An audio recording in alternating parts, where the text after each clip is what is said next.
Shalom semua, selamat bertemu kembali dalam hadirat Tuhan untuk kita belajar.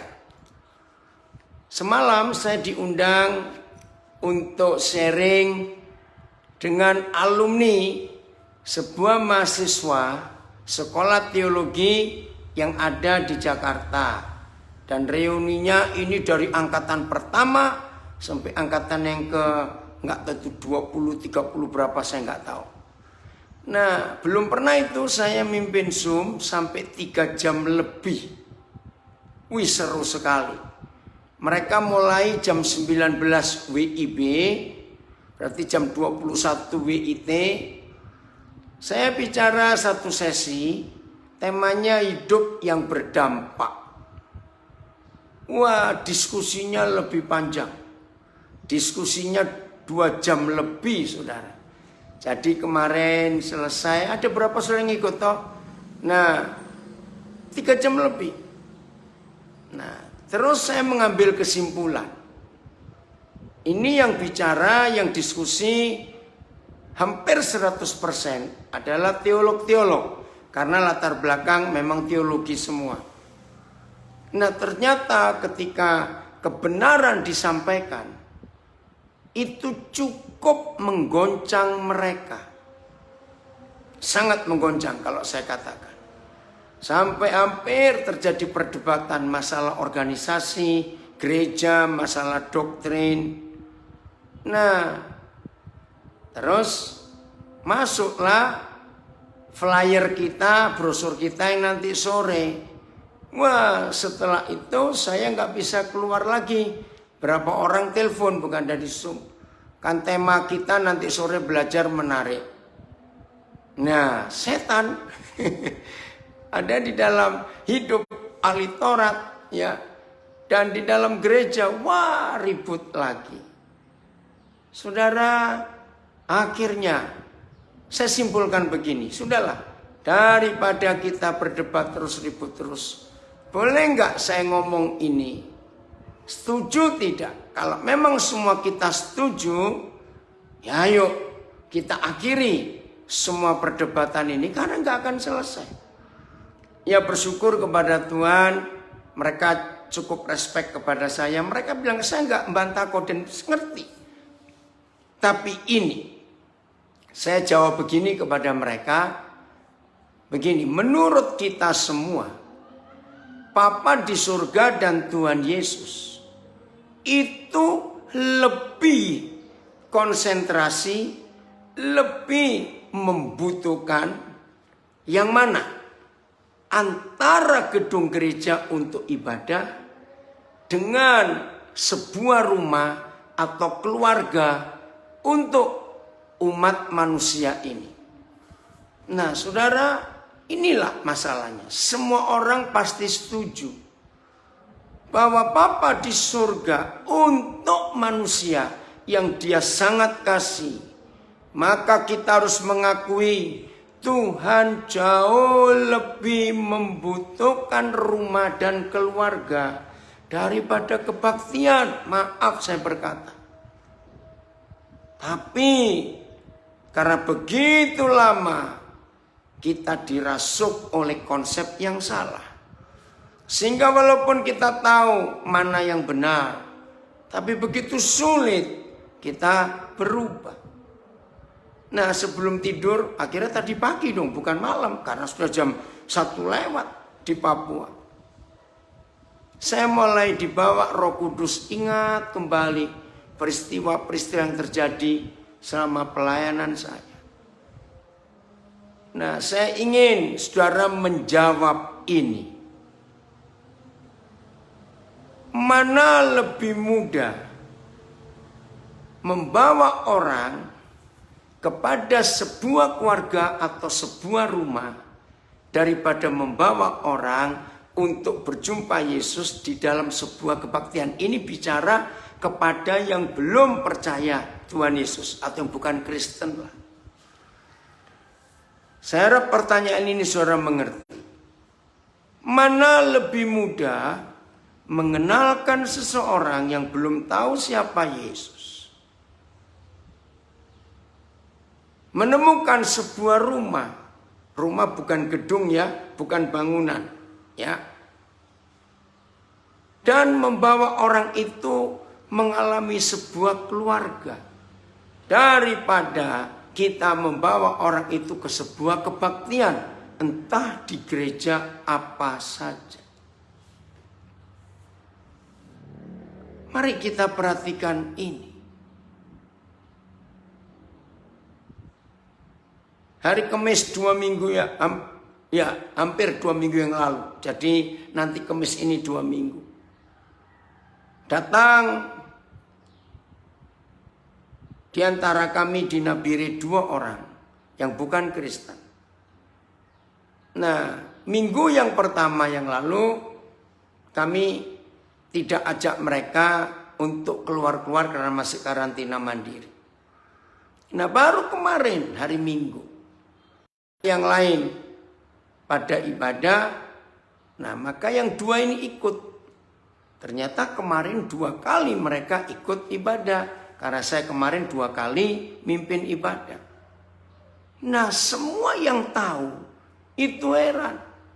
Kenapa? Seperti saudara lihat cara saya dalam mengajar. Ya, ada yang menjawab lebih mudah mengenalkan Yesus ke sebuah keluarga daripada ke sebuah ibadah, betul. Nah, seperti saudara tahu, kalau saya mengajar, pasti saya ajak yang mendengar interaksi. Nah, beberapa yang tahu bahwa mereka ini bukan orang percaya, mereka bisa ikut menjawab dalam interaksi yang saya ajukan. Itu di ibadah yang pertama. Sorenya lagi, serius. Nah, saudara, kenapa bisa begitu gampang? Sebab saya sudah mengajar mereka bahwa Kristen itu bukan agama, tapi sebuah keluarga. Nah, mereka tinggal dengan kami, satu keluarga besar. Dan mereka lihat hidup ini luar biasa. Dan mereka melihat di antara kami terdiri dari sekian suku, sekian puluh suku dari Indonesia. Kalau saudara ingin tahu, 39 suku yang saya hitung dari tim kami, keluarga kami di Nabire. Dan mereka lihat selama 10 hari ini, mereka lihat aktivitas kami, kegiatan kami. Maka itu ketika kami ajak ibadah pertama, sebetulnya kami nggak ngajak, ya karena di rumah nggak ada orang yang mereka ikut. Dan yang mereka katakan begini, loh, kok kami nggak canggung ya? Saudara dengar kalimat ini, kok kami nggak canggung? Padahal ini bukan ibadah secara agama kami. Nah, lalu salah satu di antara kami berkata, iya, karena kami ini bukan orang beragama yang beribadah, kita ini keluarga. Maka itu kalian bisa merasakan keakraban. Nah, yang satu lagi berkata, lihat buktinya. Kamu tadi ikut ini merasa ikut sebuah ibadah atau tidak? Enggak. Bayangkan saudara, padahal itu ibadah. Ada pujian, ada musik. Yang ibadah pagi ada yang penarinya juga. Tapi mereka bisa merasa ini enggak bukan seperti ibadah. Keluarga. Nah, konsep ini saudara yang dunia perlu. Bukan konsep ibadah tentang sebuah agama, bukan tentang ritual sebuah agama untuk berjumpa dengan Tuhan. Bukan. Terus tadi pagi saya kaget ditelepon seseorang. Nangis. Loh, saya pikir sebentar, ibu ini siapa? Oh, saya dapat nomor bapak dari seorang di Nabire ini.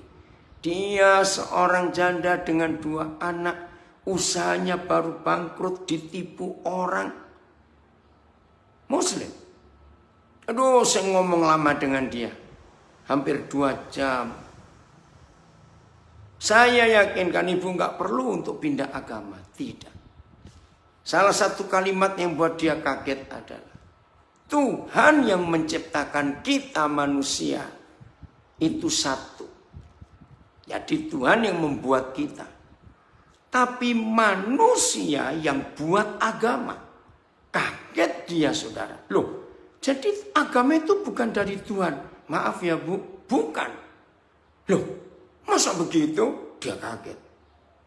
Kalau dari Tuhan, Bu, maka semua agama itu sama di dunia, karena Tuhan itu kan cuma satu. Dan Tuhan itu Tuhan yang damai. Tapi agama membuat manusia perang satu dengan yang lain. Jadi, saya ulangi lagi. Tuhan yang membuat kita, tapi manusia yang membuat agama untuk bisa bertemu dengan Tuhan. Akhirnya dengan agama itu manusia nggak ketemu Tuhan, makin jauh dari Tuhan. Loh, buktinya apa? Jadi diskusi, saya bilang, Tuhan selalu ingin mendekatkan dirinya kepada umat manusia supaya umat manusia bisa dekat dengan Tuhan. Kalimat ini buat dia kaget, tetapi Bu, itu membuat manusia tercerai-berai, bahkan makin jauh dari Tuhan. Terus kalimat ini muncul, oh pantesan, rupanya dia tanpa sadar. Itu ekspresi yang dia tunggu. Oh pantesan. Saya coba sembahyang berdoa. Kok nggak merasakan, nggak ketemu apa-apa. Maaf Bu, saya bilang. Itu dia. Saudara, lalu ini terjadi di Belanda. Saya beri kesaksian. Nah, ada satu keluarga muda. Ya, ini orang Indonesia. 2 rumah dari sebelah kiri rumahnya, ini orang India, maaf, yang taat beragama, ya pasti Hindu. Nah, rekan saya ini cukup dekat dengan tetangga yang orang India ini, orang kaya. Tapi seringkali tanya masalah agama tentang Tuhan. Sampai akhirnya mentok, rekan saya ini bilang, aduh, ini pertanyaanmu ini buat saya pusing. Gini aja dah, tunggu nanti kalau teman saya pendeta dari Indonesia datang, saya akan kenalkan. Aduh, saya nggak butuh pendeta. Dia bilang begitu. Enggak. Teman saya ini bukan pendeta seperti yang kebanyakan Anda tahu. Lah makin ingin tahu nih pendeta yang bagaimana. Saudara, suatu hari akhirnya saya tiba di Belanda. Nah, saya kebetulan nginap, ya tidak jauh dari rekan saya ini. Wah, senang dia. Terus dia bilang, boleh nggak nanti saya ketemukan kamu dengan ini? Oh boleh aja, kenapa tidak? Saya nggak kenal orang ini, saudara. Udah, janjian, harinya tiba. Sebentar, oh ini Pak Pendeta Reverend, dia pakai bahasa Inggris. Terus dia suguhkan teh India, makan kecil. Oke. Dia mulai tanya. Sekarang saya mau bertanya. Tapi saya potong. Nah ini yang luar biasa Roh Kudus itu. Sorry ya. Boleh nggak sebelum saudara menceritakan begitu banyaknya pertanyaan di hidupmu tentang Tuhan. Boleh nggak saya ngomong dulu? Ya silakan gitu. Saudara, saya ngomong dengan rileks, betul-betul rileks. Saya bilang, jangan sekali-kali mencari Tuhan dalam agama apa saja, termasuk dalam agama Kristen. Sebab Tuhan tidak akan bisa ditemui di dalam agama apa saja, saya yakinkan, termasuk agama Kristen. Sebab Tuhan itu ditemui di dalam sebuah keluarga. Dan Tuhan itu mewakilkan dirinya sebagai ayah di dalam tiap keluarga. Saudara, saya tidak membayangkan responnya. Saya kaget, rekan saya kaget, yang di rumah itu kaget. Begini, tiba-tiba dia pukul meja, jeder, dia berdiri. Lalu kami kaget semua. Ada apa? Saudara, begitu dia selesai pukul meja, dia berdiri. I found it. Aku menemukan ini. Lah, bingung. Terus dia jabat tangan saya. Dia pegang kuat-kuat. Aku ketemu sekarang. Aku ketemu. Ternyata selama ini aku salah. Mencari Tuhan dalam agama apa saja. Ternyata Tuhan ada di dalam keluarga. Terus dia nengok ke istrinya menangis. Dia saksi hidup saya. Karena kami ini masih ada keluarga, hubungan keluarga tapi jauh. Saya bingung. Tanya dia, bagaimana menderitanya saya sejak kecil. Karena ayah kami tidak hadir dalam hidup kami. Tapi dia ayah yang baik. Bertanggung jawab memenuhi semua kebutuhan kami secara finansial. Sehingga kami sekarang sukses seperti ini. Tapi ternyata ini yang saya baru ketemu. Saudara, ini rekan saya jadi bengong. Dia pikir sebelum itu, wah ini pasti akan jadi panjang ini. Nanti ngomongnya bisa berjam-jam. Karena sekian waktu saudara kita orang India ini menanyakan banyak hal. Sampai rekan saya ini pusing. Ternyata ini kalau saya pakai bahasa Surabaya, jeketek, tahu ya orang Surabaya bilang, ya ampun. Jawabannya cuma, Tuhan ada di rumah, ada di keluarga, dan setiap ayah, papa, itulah wakil Tuhan. Segitu sederhananya. Saya tidak tahu, ini gembala dari Palembang ikut tidak, saya belum lihat. Tadi malam dalam diskusi itu ada gembala dari Palembang. Komentar di kolom chatting. Kalau begitu, gereja harus menciptakan, melahirkan sebanyak-banyaknya ayah. Untuk bisa menjawab dari semua permasalahan hidup ini. Saudara, maka itu lembaga pertama yang Tuhan bentuk bukan negara, pemerintahan, politik, bahkan gereja pun tidak. Lembaga pertama yang diberi kuasa, mandat, yang Tuhan bentuk pertama kali adalah keluarga. Berarti ini wakil Tuhan. Saudara, tidak ada sebuah kehidupan yang tidak berasal dari sebuah keluarga.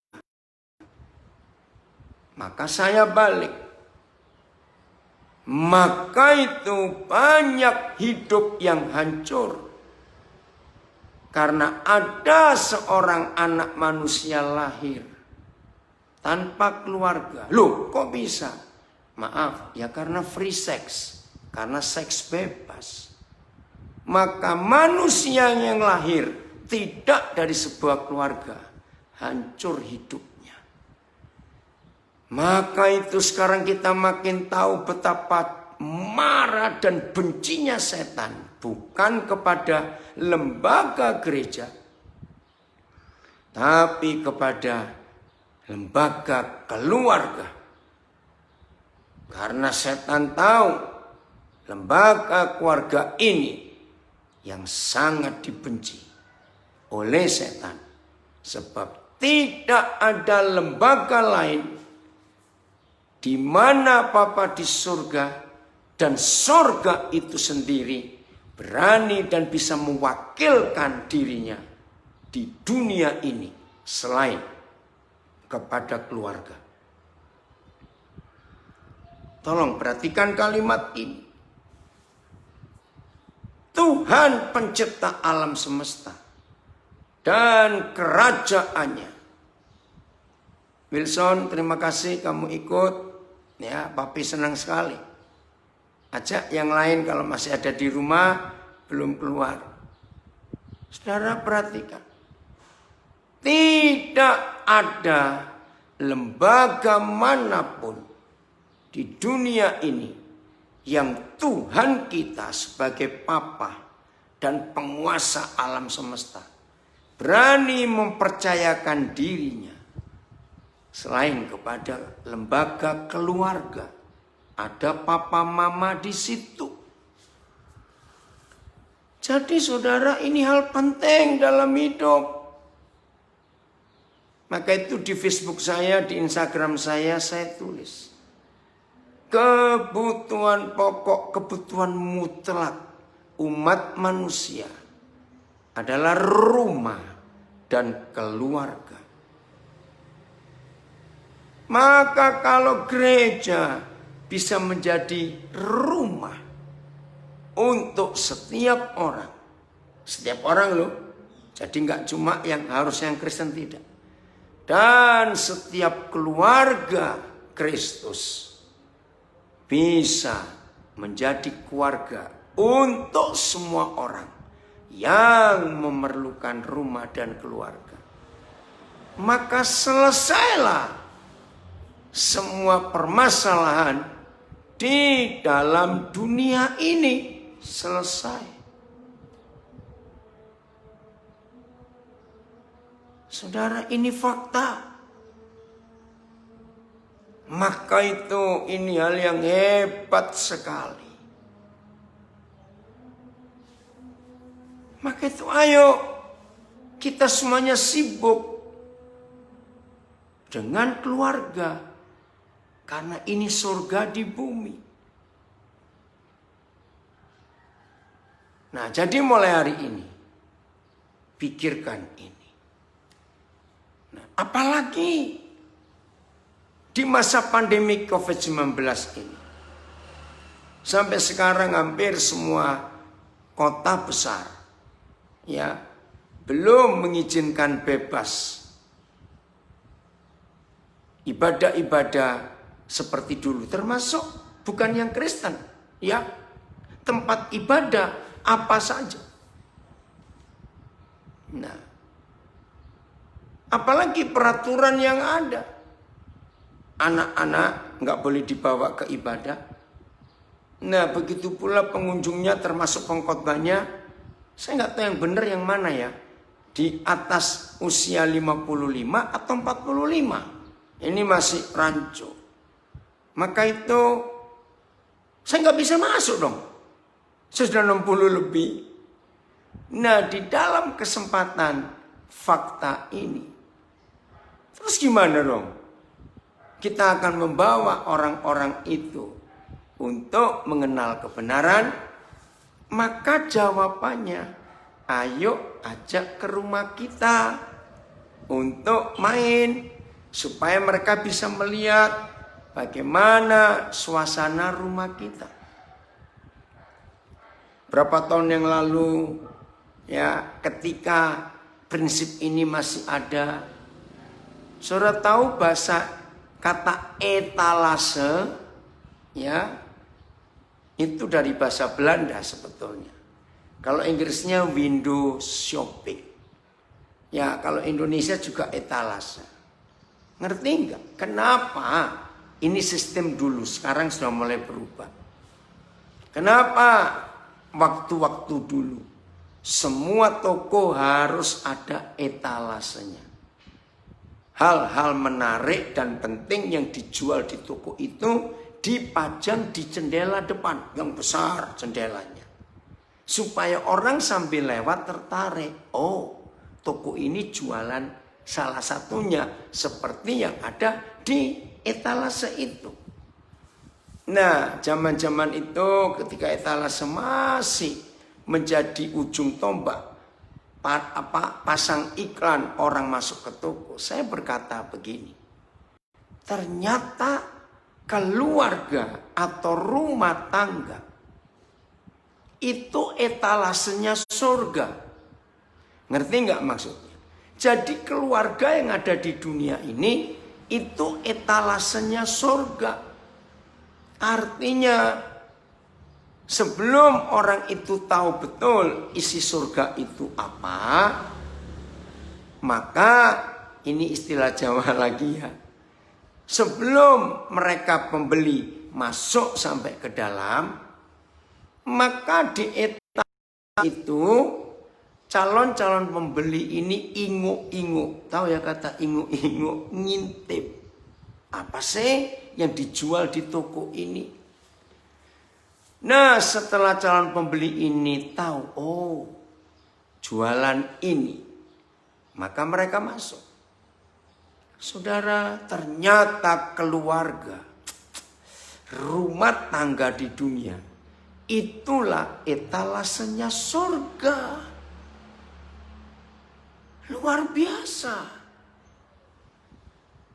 Maka itu kalau ada orang ingin tahu surga, ingin tahu Tuhan Yesus, jangan dibawa ke gereja, malah lari orang itu. Lu kenapa? Karena kaget, apaan ini? Maaf. Tapi kalau mereka kita bawa ke keluarga kita, maaf, asal keluarga kita bener lu ya. Jangan sampai keluarga berantakan bawa orang, mereka shock. Oh, surga itu kayak begini toh, wah kacau. Tidak. Ayo saudara mikir ini. Maaf ini ya maaf. Kemarin pagi kebetulan saya pelayanan di gereja dekat rumah kami. Ya, nggak sampai 1 kilometer. Nah, kalau saya pelayanan di gereja itu, saya suka jalan kaki karena dekat. Ya buat saya nggak jauh. Nah kemarin pas hujan nggak deres. Saya yang di rumah bilang, saya antar. Saya bilang nggak mau. Papa mau jalan kaki aja. Akhirnya saya bawa payung jalan. Anak ini nakal. Saya nggak tahu. Pas saya baru keluar rumah, jalan, ternyata dia foto saya dari belakang sambil bawa payung. Tahu-tahu dia masukkan ke Facebooknya dengan kalimat-kalimat yang luar biasa. Nah, pasti ada berapa ngikuti karena itu rame di Facebook, saudara. Sampai dari Australia, dari Eropa, dari Amerika. Dengan anak ini. Nah, kenapa dia bisa begitu? Ya karena memang mereka lihat ada 2 orang yang tinggal dengan kami. Mereka lihat tiap hari. Bagaimana cara kami hidup suami istri. Ngerjakan apa-apa tiap hari di rumah mereka lihat. Saudara, tulisan itu dia foto lalu ditulis, maaf. Itulah ungkapan hati mereka. Yang tahu bagaimana hidup suami istri di rumah. Bagi mereka ada rahasia. Jun, kenapa kamu tertawa? Ini anak saya dari Tulungagung ini. Kenapa? Saudara, itu ungkapannya. Itu yang ditulis di Facebooknya kemarin. Sampai ramai sekali, sampai malam. Saya masih balasin berapa pertanyaan.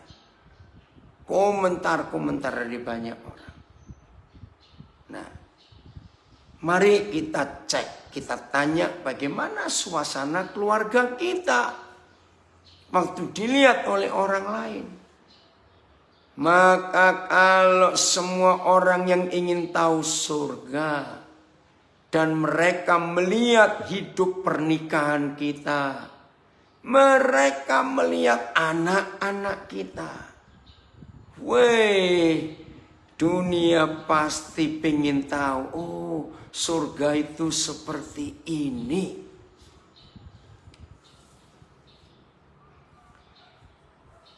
Saudara, hampir viral. Iya memang itu gara-gara satu anak itu, saudaramu itu Jun. Maka itu hampir semua topik yang dibahas di Alkitab yang terbesar adalah topik keluarga. Itu dari Kejadian sampai Wahyu. Maka itu gereja, mari kita kembali kepada prinsip ini. Ya Ronald, shalom, hebat kamu. Ini salah satu anak saya. yang sudah menang dari COVID-19.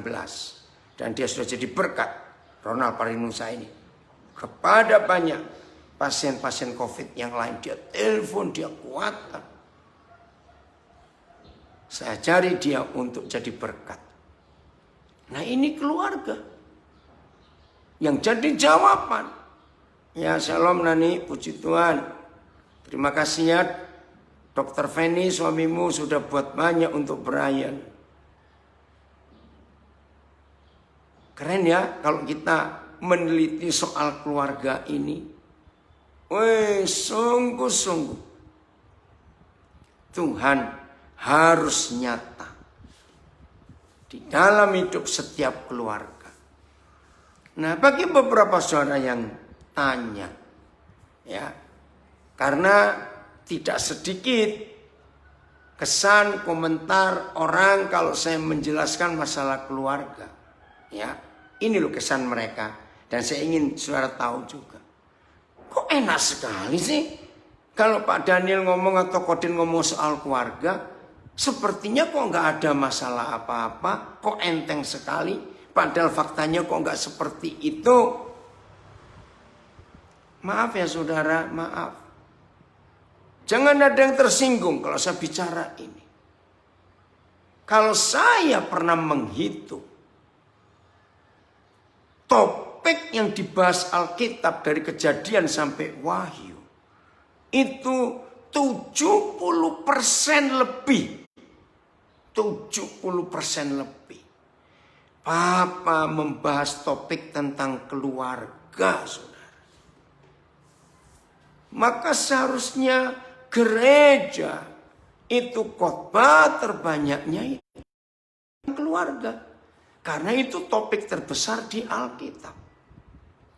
Tapi mengapa yang gereja khotbahkan doktrin, organisasi, liturgi, tata cara ibadah. Terus begitu. Kalau enggak tentang organisasi, bahas liturgi. Kalau enggak bahas itu, bahas doktrin. Terus sibuk membicarakan doktrin dari doktrin yang lain. Nah pertanyaannya, kenapa kok tidak topik terbesar yang tertulis? Ya. Nah ini kalau putus-putus bisa pindah ke Facebook. Ya, kita tetap berkalnya, tidak terganggu. Hanya ada 2 penyebab mengapa gereja kesulitan bahan untuk bicara tentang keluarga. Padahal topik keluarga itu 70% lebih. Tolong dicatat dan jangan ada yang marah atau tersinggung. Hanya ada 2 sebab gereja kesulitan bahan khotbah tentang keluarga. 1, karena yang khotbah nggak punya bahan.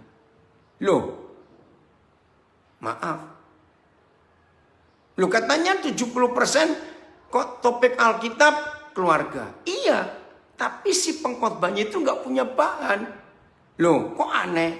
Jawaban saya, karena dia sebagai pengkhotbah hidup keluarganya nggak sesuai Alkitab, maka itu dia nggak bisa khotbah tentang keluarga. Mau bahan apa?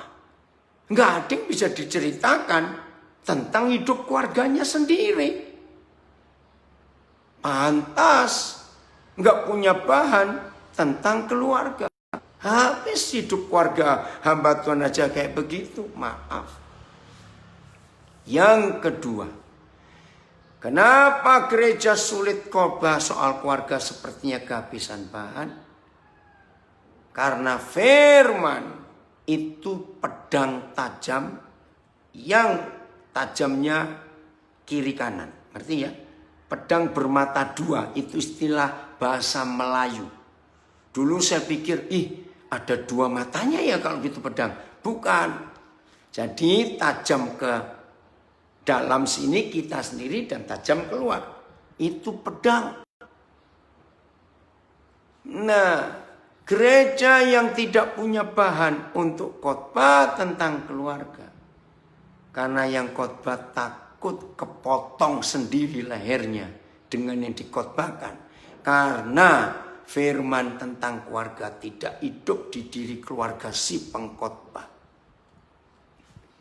Maaf kalau saya salah, saya minta maaf.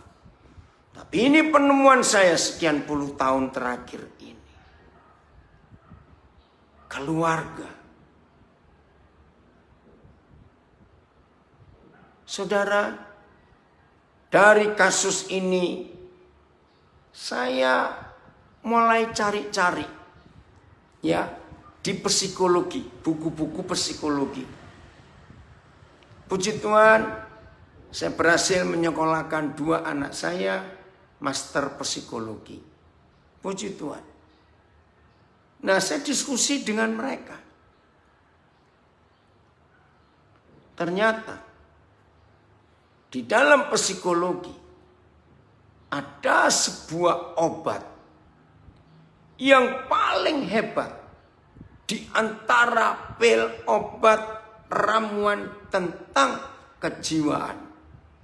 90 sekian persen para ahli farmasi, para psikolog, psikiater itu menemukan ramuan-ramuan obat kimia maupun herbal, ya ramuan-ramuan dari tanaman-tanaman, itu hanya untuk penenang. Supaya tekanan di pikirannya begitu berat, bisa rileks dan orangnya dibuat tidur. Tapi ini kan buatan manusia. Begitu reaksi obat kesyaraf ini habis, maka orangnya bangun lagi, tambah lagi. Nah, setelah sekian waktu, dosis itu sudah nggak mempan. Naik lagi sekian miligram. Dipakai sekian waktu, sudah nggak mempan. Naik lagi sekian miligram. Itu jahatnya. Nah, di dalam psikologi, saudara cari buku apa saja dan dunia menyetujui. Ternyata ada salah satu obat yang paling mujarab untuk masalah kejiwaan. Suruh saudara tersebut menemukan kata, aku mau pulang. Kata pulang. Saudara, ternyata kata pulang ini, dampaknya dahsyat sekali. Pulang, pulang. Aku mau pulang.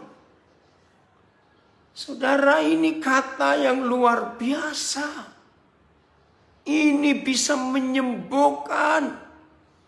Pulang. Saudara tahu nggak arti kata pulang? Itu luar biasa. Aku mau pulang. Aku mau pulang. Wih, saudara. Ini hebat sekali. Nah, Lukas 15. Ya. Lukas 15. Itulah fakta tentang kata pulang. Masih ingat ya kisah Lukas 15? Pulang, pulang nak, pulang. Maka orang itu sembuh. Nah, kata pulang tidak harus ke sebuah rumah fisik. Ya, alamatnya di mana tidak. Kata pulang harus selalu dimulai ketika ada orang yang bisa menerima siapa saja dalam kondisi apa saja. Aku pulang. Artinya nggak harus rumah dulu ya, nanti urusan rumah. Artinya diterima diterima. Nah, saudara, di dalam penulisan firman yang ditulis oleh saudara kita Paulus, banyak sekali, ya, memang Paulus hampir tidak pernah menulis implisit kata pulang. Itu saya tidak ketemu. Tapi Tuhan memberikan hikmat kepada Paulus untuk menulis sebagai firman sampai hari ini. Terimalah seorang akan yang lain. Sama seperti Kristus telah menerima kita untuk kemuliaan Bapa. Nah, kata pulang itu ada salah satunya di Roma 15 ayat 7. Ya, Roma 15 ayat 7. Saudara cari, itu salah satunya. Ada banyak. Terima. Saling menerima satu dengan yang lain. Nah, jadi kata pulang itu artinya diterima. Nah, diterima itu juga tidak boleh pakai syarat. Orang yang bisa berkata pulang ke rumah, maka orang itu bisa diterima. Dan dia nggak pernah takut. Tere, apa kabar? Ini anak saya dari New York. Ya, masuk. Salam buat Joe ya. Pulang. Artinya diterima. Maka itu, kalau ada anak-anak yang selalu ketakutan untuk pulang, berarti papa mamanya tidak menyediakan a home, rumah buat anak-anaknya karena takut. Maka itu penting penerimaan itu. Enggak, ini bukan perkara enteng, tapi ini serius. Pulang. Saudara, maaf, gereja sangat sulit menerima orang apa adanya. Izinkan saya mengatakan kalimat ini dan cerna baik-baik. Kenapa gereja begitu sulit menerima orang apa adanya? Sebab di semua agama di dunia, orang gak bisa diterima langsung sebelum diproses. Nah, ini keren. Diproses apa? Ya, kalau istilah Belanda diproses verbal. Ya, diselidiki dulu. Kayak kantor polisi. Maka itu jauh lebih mudah orang-orang narkoba bertemu dengan para pengguna narkoba. Orang-orang HIV/AIDS lebih mudah kamu yang sesama HIV/AIDS daripada orang berdosa gabung ke gereja. Wah, ribet. Harus proses verbal. Buat BAP dulu. Kenapa kamu kesini? Dan diselidiki kenapa kamu melakukan itu. Nah, ini yang membuat gereja nggak bisa jadi tempat untuk orang berdosa berkata, aku mau pulang. Saudara, secara psikologis, kata aku mau pulang itu dalam artinya. Aku mau pulang. Saya bersyukur kepada Bapa di surga.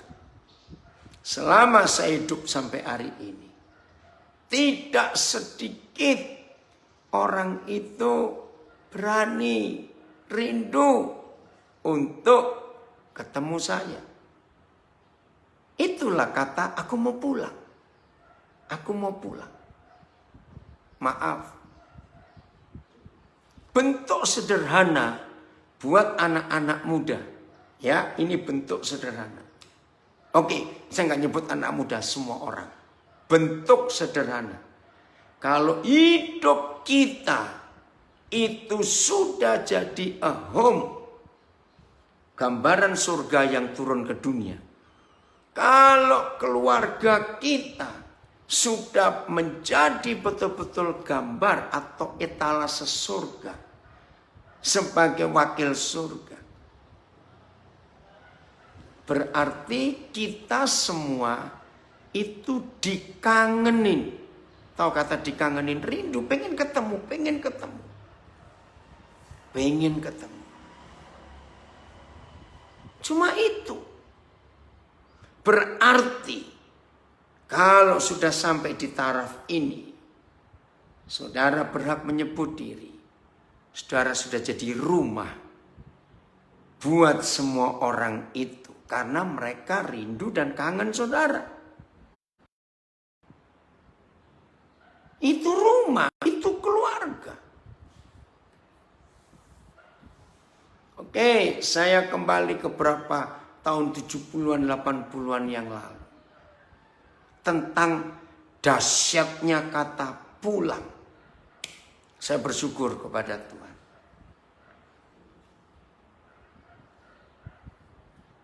Ya, ada yang komentar, ternyata gereja tempat orang benar. Padahal Tuhan datang panggil orang berdosa. Iya, harusnya begitu. Maka itu dalam salah satu diskusi semalam dengan tema hidup yang berdampak, saya memakai Lukas 15 ayat 1. Ya. Lukas 15 ayat 1 jelas sekali. Tuhan Yesus, ya, Tuhan Yesus adalah rumah buat para pemungut cukai dan orang berdosa. Maka itu di Lukas 15 ayat 1 jelas sekali.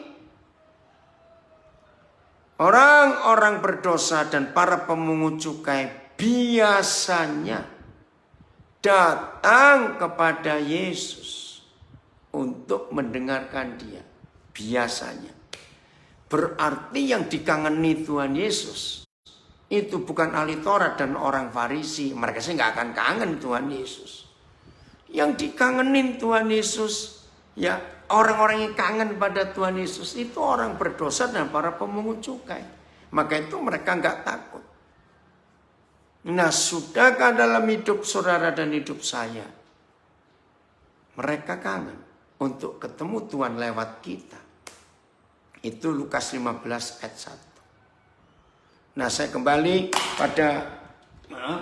pada istilah pulang, ya. Oh, ini luar biasa, saudara. Waktu itu saya membuat penelitian.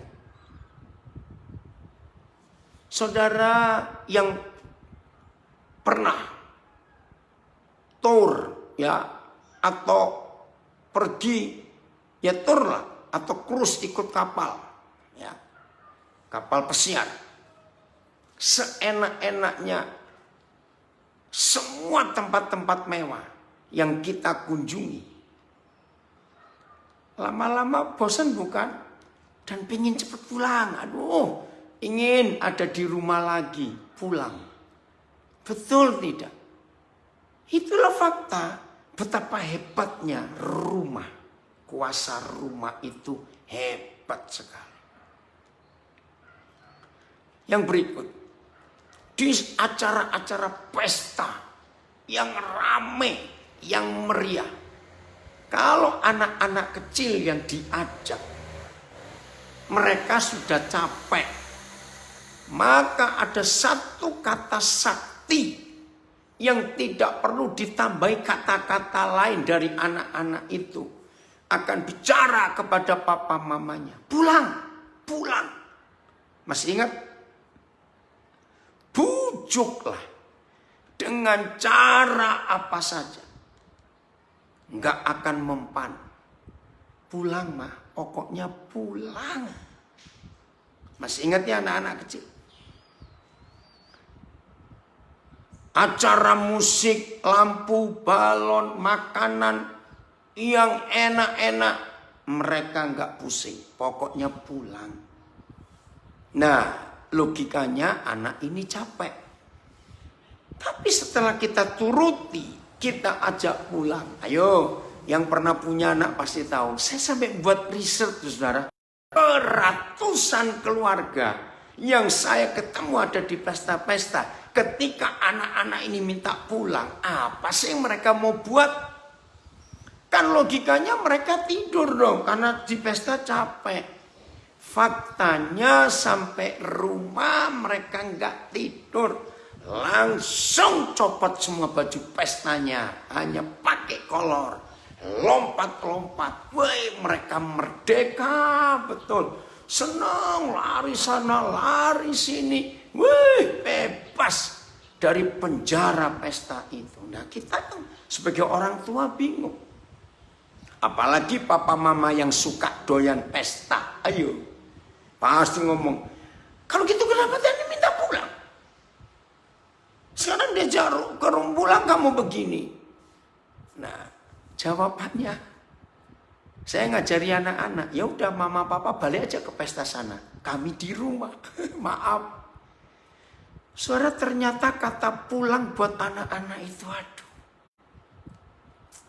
Evelyn, terima kasih. Ini salah satu komentar dari anak saya. Bagaimana Isen bukan? Luar biasa dia. Senang. Saudara, ayo. Ini yang saya sebut namanya tadi ini. Itu cucu saya itu sampai. Karena di rumah yang mereka tempati sebelumnya. Bukan suasana a home. Hanya a house, rumah. Anak cucu saya ini sampai, maaf ya, saraf matanya itu terganggu. Kedip-kedip terus. Karena kebanyakan nonton handphone, film-film. Karena nggak ada apa-apa yang bisa jadi hiburan buat mereka. Buat dia. Nah, mereka pindah ke satu rumah yang nggak ada wifi. Sederhana rumahnya itu. Belum seminggu tinggal di rumah itu. Ternyata saraf mata cucu saya ini normal kembali. Dan cucu saya ini lupa. Karena di rumah itu nggak ada wifi. Jadi handphonenya nggak bisa dipakai untuk nonton film. YouTube semuanya itu. Sampai mamanya itu sedih. Jadi dibawa ke dokter. Lagi tidur nyenyak pun. Ini kelopak mata. Goyang-goyang. Aduh, ini bagaimana ini anak. Ternyata setelah sekian hari, ya, ini jawab, dia nggak bisa diam, loncat sana loncat sini, main jadi ulut-ulutan, main jadi Spiderman. Nah itu karena di tempat yang baru, dia merasa a home, dia nggak cari HP lagi, nggak cari YouTube, nggak cari main. Saudara, luar biasa, itu anak-anak. 2 tahun yang lalu, ya, ada satu keluarga, saya nggak tahu kenapa, Roh Kudus bilang kepada saya, ayo, kamu ikut. Ya, saya ajak ke Nabire. Mereka dari Manokwari. Sudah mapan usahanya di sana. Ya, saudara datang cuma 3 hari, sesuai jadwal kapal. Manokwari ke Jayapura via Nabire, nanti kapal Jayapura balik Manokwari via Nabire lagi. Nah mereka pulang. Saudara, alasan pertama, utama, keluarga ini mau pindah ke Nabire. Begitu mereka tiba sekeluarga, ya, di sebuah lokasi, ya, dia cuma bertamu loh, mereka ini cuma bertamu. Begitu anak-anak mereka tiba. Dan di lokasi itu ada berapa keluarga. Langsung main. Anak-anak mereka main. Kejar-kejaran. Main macam-macam. Di taman kebun itu ada kayu. Pokoknya main. Tiba-tiba si papa melihat anak-anaknya seceria itu. Bertahun-tahun mereka tidak melihat anak-anak seceria itu. Langsung si papa ngomong ke mamanya anak-anak. Rupanya. Nah, saya juga dapat kalimat bagus dari keluarga ini. Rupanya selama ini kita salah. hanya sibuk cari uang. Kita lupa mereka dua ini adalah anak-anak. Nah, alasan mereka langsung ambil putusan mau pindah. Ya, Li coba gabung ke Facebook. Ya, alasan mereka mau pindah. Kalimat ini tolong dicatat. Begini kata si papa, kata si suami. Sekarang kami harus menganak-anakan anak-anak. Wih, kata ini, kalimat ini luar biasa. Menganak-anakan anak-anak. Keren gak kalimat ini, saudara? Luar biasa. Maka itu, ayo hari ini kita betul-betul menjadi agen-agen kerajaan sorga. Agen-agen pemulihan. Ayo jadi rumah. Oh, jadi surga di bumi.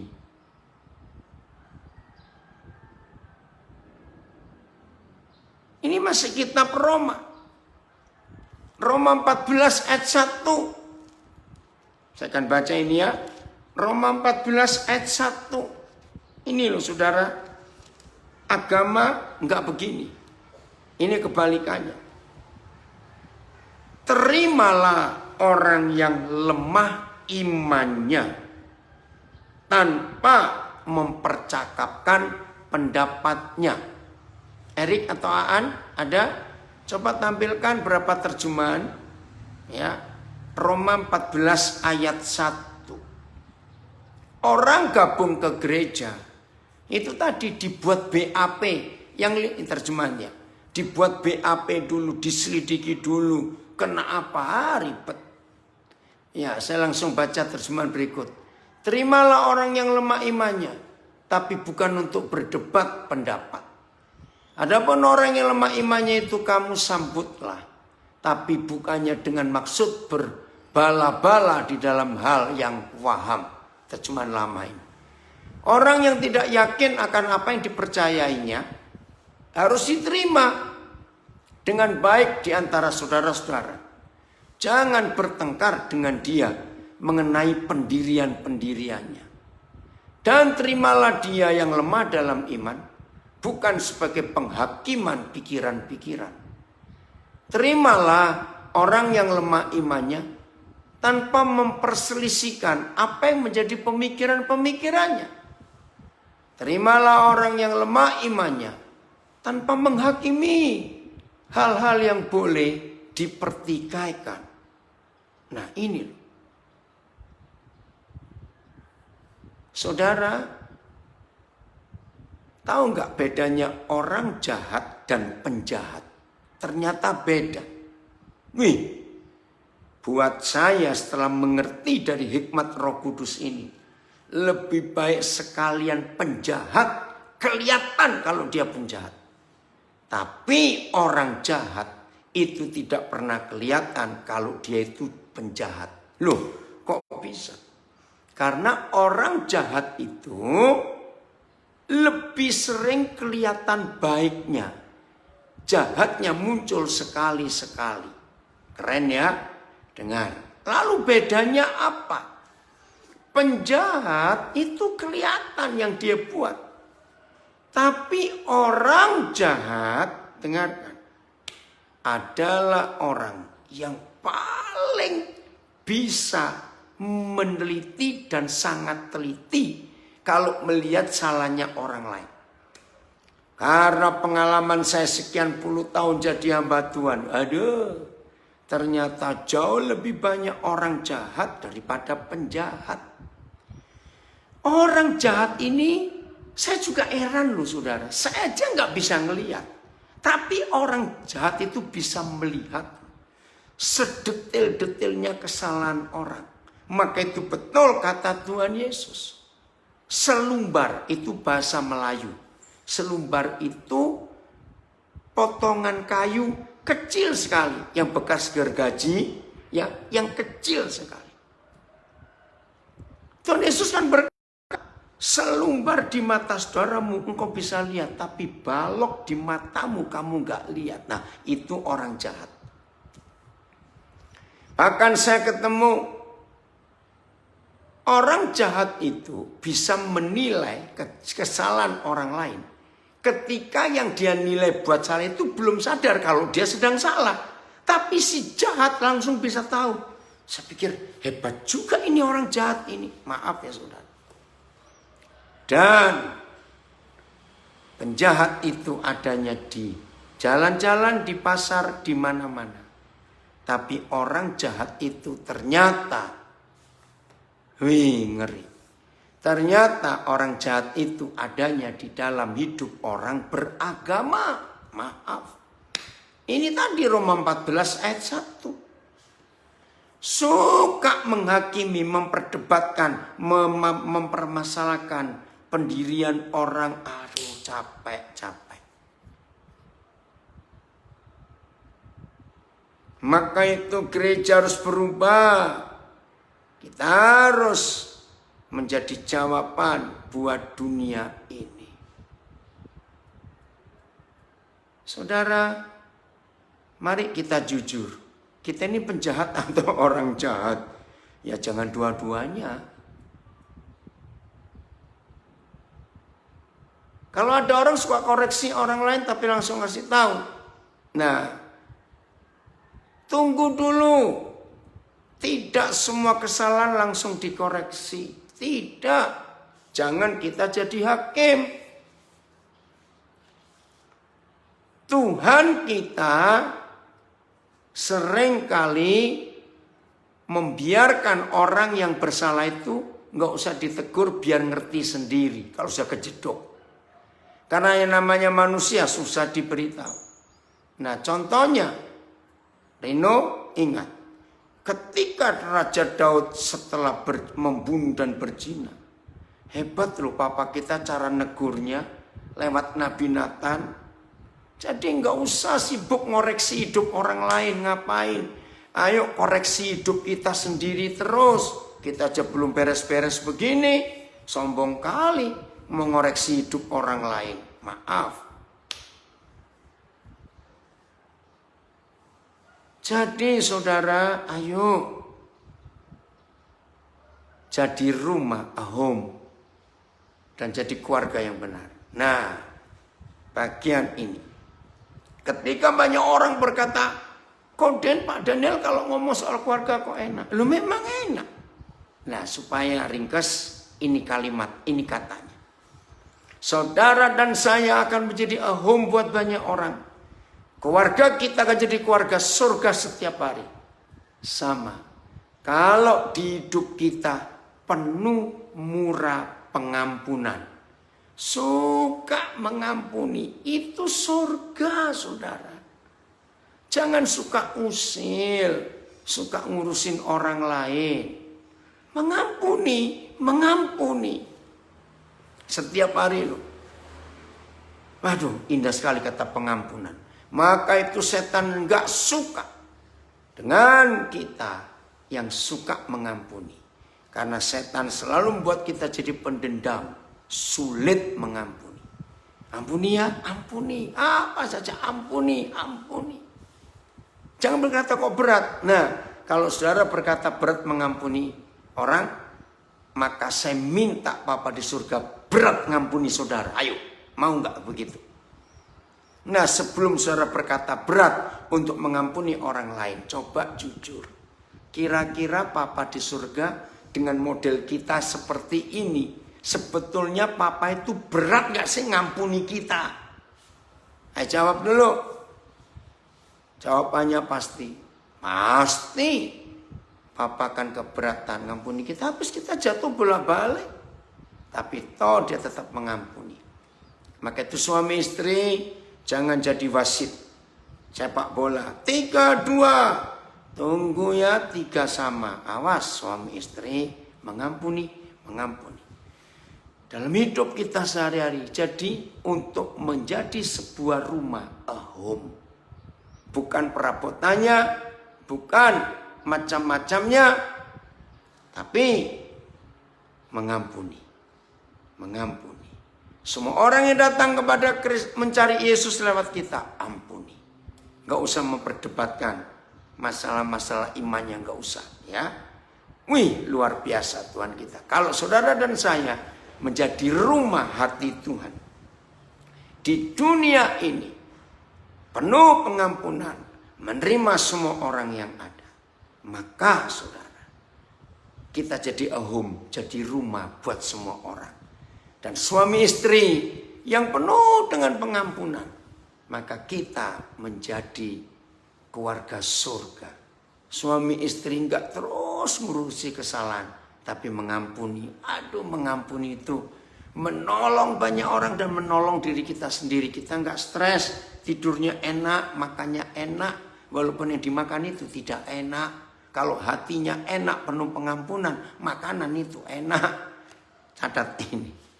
Oke, jadi kebutuhan pokok semua umat manusia adalah rumah dan keluarga. Bukan kebaktian gereja. Mari semua kita jadi rumah buat banyak orang untuk jumpa Bapa di surga, jumpa Tuhan Yesus dan mengalami damai sejahtera karena kita mengampuni. Maka itu perintah Tuhan. Ampuni. Ampuni semua dosa orang. Maka surga ada di dunia. Tuhan Yesus memberkati kita semua. Ayo kita jadi pelaku firman itu.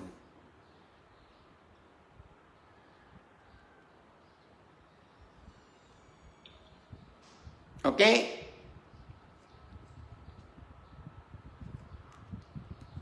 Saya serahkan kembali kepada host.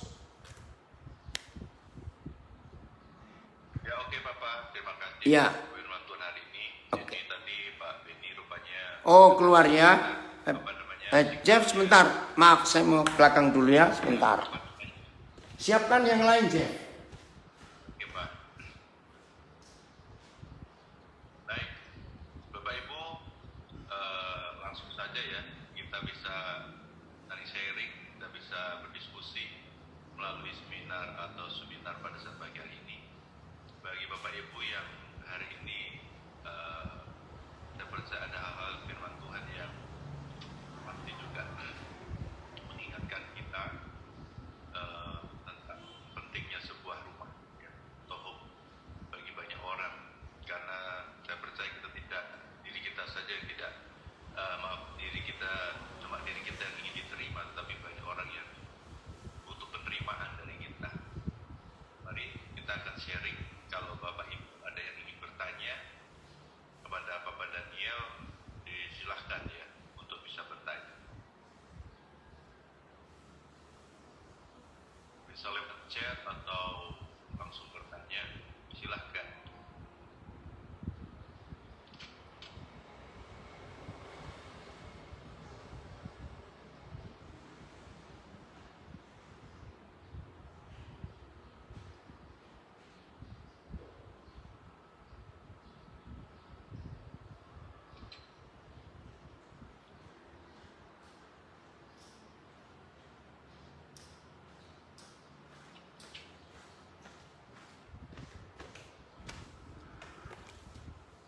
Ya, Jeff. Putus suaranya gimana? Ya. Oke, ada yang. Kalau suaranya Papa jelas. Oh, Maaf ini hostnya Pak Ro, pindahnya ke Pak Roni ya. Pak Oke. Roni lagi di jalan gimana? Coba saya. ya Jeffrey aja lah. Ya kamu aja, Jeff. Betul. Mengampuni. Betul, tidak ada yang lain. Bagaimana, Jeff? Ada yang bertanya? Woi, artis Helmi Ronaldo, apa kabar? Kenapa, Jeff? Di chat itu sudah dijawab ya. Hah? Di chat tadi kan sudah dijawab sama Papa lah. Oh iya, yang Rino ya. Oke, ada yang lain? Ya ada lain Bapak Ibu yang ingin bertanya, Pak Roni bisa nggak tolong dibuka nih semuanya? Oh, Jadi belum dibuka ya.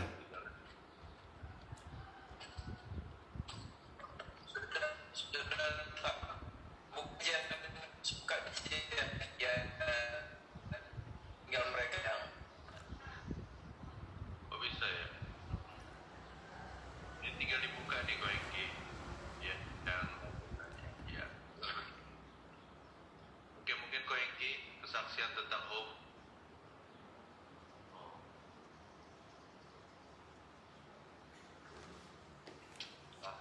Belum. Ya home-nya ya ini di komunitas kita ini juga home bagi saya. Saya jadi ingat dulu waktu di jalan sama Papa waktu mau ke Canggau ya Pak ya. Sanggau ya. Terus Teman satu mobil dari Pontianak gitu ya. Jadi ingat mereka lagi bahas lagunya Michael Bublé itu. oh iya, home ya. Jadi tentang kebutuh.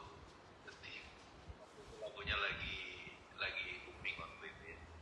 Lagu itu menyentuh sekali bagaimana orang itu butuh apa ya, tempat pulang gitu ya. Dan hari ini firman Tuhan itu mengingatkan kita kembali bahwa untuk pulang itu ternyata bukan cuma sekedar tempat atau rumah, tetapi rupanya penerimaan dari seseorang. Amin. Apa orang rasa kangen sama kita ya. Memang sebenarnya seperti itu yang dibutuhkan oleh setiap pribadi. Saya percaya ketika orang menemukan jalan pulang, lah itulah yang sebenarnya orang itu merasakan ada sebuah pemulihan di dalam kehidupannya. Dan saya pun rindu untuk bisa menjadi jawaban bagi banyak orang seperti apa yang Bapak sampaikan hari ini. Menjadi tempat untuk apa ya, tujuan untuk orang itu bisa merasa bahwa dia dipulihkan, diterima. Jadi mari kita semuanya pagi hari ini kita merespon firman Tuhan. Bapak sudah sampaikan bahwa mencari Tuhan bukan cuma di agama, tetapi mencari Tuhan itu di rumah, gitu ya. Bagaimana kita mengalami pemulihan, perjumpaan dengan kasih Bapak.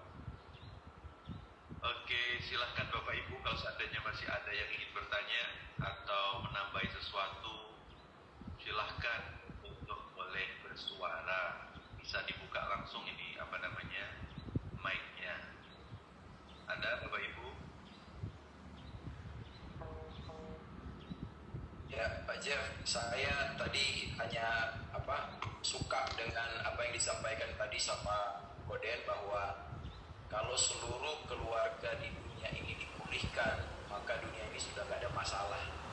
Amin. Ya, Iya. Jadi mulai dari pribadi kan gitu loh. iya, Mulai dari kesadaran kita masing-masing bagaimana kita bisa menjadi jawaban juga buat orang lain. Saya juga berpikir seperti itu tadi. Dalam artian kalau setiap orang memang dipulihkan, pasti luar biasa dampaknya. Dan isinya cuma satu loh Ben, mengampuni. Iya toh, Ya. cuma itu. ya betul. Makanya itu saya kasih status di FB juga ya tadi. Oh apa statusnya Ben? Bilang kalau seluruh keluarga dipulihkan, maka dunia ini selesai sudah masalah dunia ini. Amin, betul. Jadi keluarga menjadi jawabannya. Betul. Karena kan banyak orang kan fokusnya kenapa terjadi banyak masalah, keributan, pertengkaran, kepahitan, amarah. Karena orang lebih fokusnya kan kepada pencarian materi, fokus di Ya. pekerjaan, terlalu fokus. Tapi tidak fokus kepada home itu sendiri, keluarga itu sendiri. Makanya kenapa terjadi banyak hal yang merusak gitu. Nah ini penting sekali, bagus sekali yang disampaikan Koden. Kalau itu keluarga memang suami istri atau keluarga itu fokus gitu.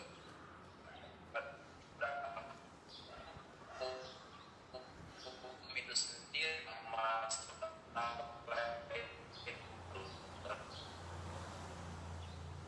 Ya, suaramu agak putus-putus terus ini. Iya, suaranya ya, nggak apa-apa. Oke, yang Facebook dan IG, Juga ingat apa yang Bapak sampai ketemu nanti ya, jam 17.30 ya, WIB. kayaknya soal Atau jam 18 atau 11.30 baru masuk. Kita ketemu lagi belajar. nggak jelas. Ya, kalau mau Tuhan Yesus memberkati. Bapak sampaikan dulu Puji Pak, ya, Tuhan.